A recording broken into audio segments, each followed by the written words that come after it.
Olá, amante do terror. Nyarlathotep, conhecido como a alma e o coração dos deuses.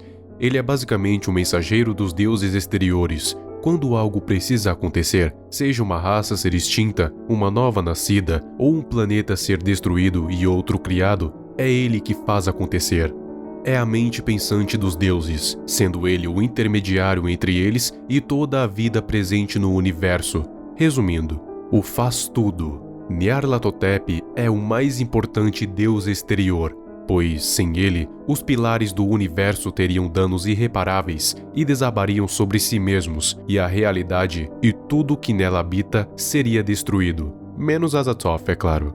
Ele é como se fosse a representação das faculdades mentais dos deuses exteriores, onde parece que as suas inteligências foram tiradas de seus corpos e reunidas todas em um único ser, no caso, Nyarlathotep, o mensageiro dos deuses.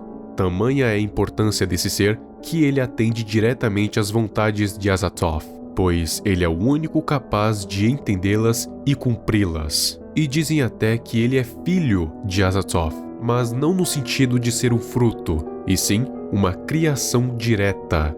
Mas não confunda as coisas. Nyarlathotep não é um servo. Ele é como se fosse um arauto e aquele que faz as coisas acontecerem. Porque se depender unicamente dos deuses exteriores, tudo isso teria virado pó. Os deuses não ousam entrar no caminho de Nyarlathotep, nem mesmo Yog-Sothoth, aquele que representa o próprio espaço-tempo, ou Shub-Niggurath, aquela que representa o ciclo da vida. Nyarlathotep é como se fosse o juiz, e a sua decisão é absoluta e nunca deve ser contestada. Ele também é intermediário aos grandes antigos, ou seja, cabe a ele pensar, decidir e cumprir com um poder de decisão irrevogável. Tanto é que durante a história, mais de um grande antigo foi apagado da existência pelo simples fato de ter contrariado a decisão de Nyarlathotep. Dizem que foi ele quem apresentou os deuses para a humanidade e que ele implementou a ideia de que ela necessitaria de acreditar em forças superiores e com isso teria criado, ou melhor, teria incentivado a criação dos primeiros cultos da humanidade. E além disso, teria ele mesmo se apresentado como um deus a ser venerado no nosso planeta e por isso assumiu diversas formas através de avatares. E isso tudo não foi à toa. Sabe o que difere Nyarlathotep do resto dos deuses exteriores, além da inteligência e o poder da decisão irrevogável? É o seu interesse por vidas inferiores, como a dos seres humanos. Enquanto os outros deuses estão pouco ligando para vidas inferiores, Nyarlathotep apresenta um certo interesse, uma curiosidade. Mas não entenda errado, lembra do que eu disse no vídeo do Azathoth? Os mortais até podem tentar pedir ajuda deles por meio de rituais de invocação, ou algo assim. Porém, se eles tiverem sorte, vão ser completamente ignorados por eles. Pois é, a atenção de Nyarlathotep pode ser tanto uma bênção quanto uma terrível maldição. Ele faz de tudo para alimentar a sua curiosidade e a sua sede de conhecimento sobre as vidas inferiores. E para isso até mesmo se disfarçou de outros deuses para que a humanidade o venerasse, mas não por narcisismo, e sim para ver como ela se comportava diante a um novo deus. Sim, a maioria dos deuses que a humanidade já venerou no passado não passam de meros disfarces de Nyarlathotep. Por exemplo, na mitologia egípcia, ele já se disfarçou como o deus do caos, Set. Na mitologia grega, se disfarçou como o deus dos deuses, Zeus. Na mitologia nórdica, como o pai de todos, Odin. E por assim vai. E é por isso que alguns até consideram Nyarlathotep como onisciente, pois ele sabe de muitas coisas. Mas convenhamos que um ser que possui curiosidades e sede de conhecimento nunca seria um onisciente, pois um onisciente não possui curiosidades, tampouco sede de conhecimento, pois ele já sabe de tudo. E em troca dessa alimentação de conhecimento, Nyarlathotep ajuda esses povos, lhes dando magias e poderes. Mas lembra que a atenção de Nyarlathotep não é uma bênção para sempre? Pois é, eu quero que você imagine uma criança com seus brinquedos. Essa criança seria Nyarlathotep. E os brinquedos? Bem, a humanidade. O que acontece quando a criança se cansa dos brinquedos? Quando ela simplesmente não abandona, ela quebra os brinquedos.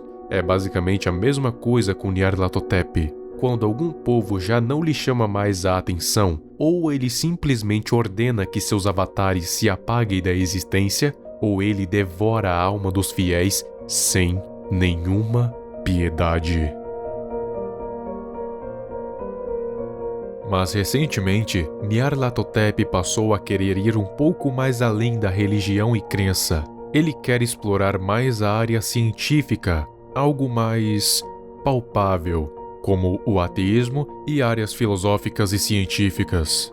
Durante anos, ele se disfarçava de humano para andar sobre a Terra e implantar sementes ideológicas nas cabeças dos profetas, filósofos e cientistas, para ver como a humanidade evoluiria com o tempo. E em vez de magias, como ele fazia com os povos antigos, agora ele concedia máquinas e inovações tecnológicas. Tudo para ver como a sociedade iria se moldar. E isso renova o seu interesse, pois quanto mais ele intervém, mais coisas acontecem.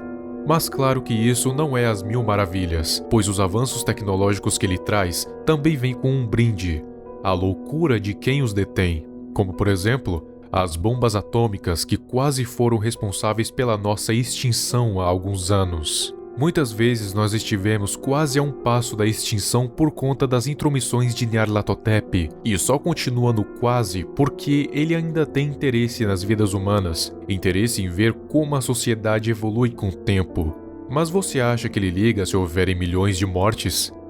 Claro que não. Até porque foi ele mesmo quem criou a maioria das coisas que quase nos extinguiram, como algumas pragas, doenças, eventos catastróficos, tudo isso para ver como nos sairíamos frente a esses eventos. Eu te pedi para imaginar uma criança com brinquedos, não é? Agora eu quero que você imagine uma criança com uma lupa em um dia de sol, encontrando o formigueiro. O que você acha que acontece? Claro, ela vai sair queimando as formigas e ver como elas reagem. E quando se cansa, simplesmente joga um balde da água em cima para matar todas de uma vez. Então é basicamente isso que acontece com Nyarlathotep. Não tem outra forma melhor de descrevê-lo que uma criança com uma lupa em um dia ensolarado observando o formigueiro. E quando ela se cansar de olhar, vai aniquilar as formigas como se não passassem de um absoluto nada. Com base nisso, o que você acha que vai acontecer quando Nyarlathotep se cansar de observar a humanidade? Hein?